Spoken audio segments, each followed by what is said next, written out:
बातमी रायगडमधून। रायगडातला राष्ट्रवादी विरुद्ध शिवसेना हा संघर्ष एका नव्या वळणावर पोहोचलाय। सुनील तटकरे यांनी विधान परिषदेत गनिमी कावा करून शिवसेनेला कोंडीत पकडल्याची टीका आमदार महेंद्र दळवी यांनी केली आहे।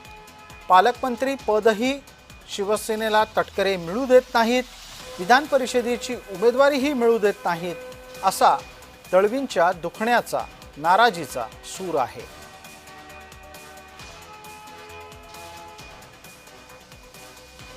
शिवली तटकरेंनी गनिमी काव्याने ती लढाई जिंकली असं नक्की सांगता येईल।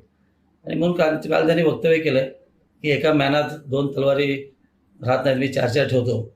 येणाऱ्या काळामध्ये जनता नक्की दाखवेल की एका मॅनात किती तलवार राहतात ते।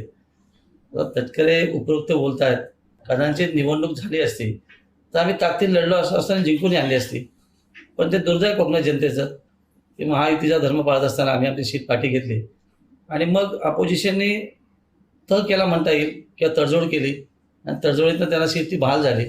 म्हणून त्यांनी त्याचं श्रेय अशा पद्धतीने घेऊ नये आणि त्याने जे वक्तव्य केलेलं आहे त्या वक्तव्याचं येणाऱ्या काळामध्ये जनता उत्तर नक्की देईल।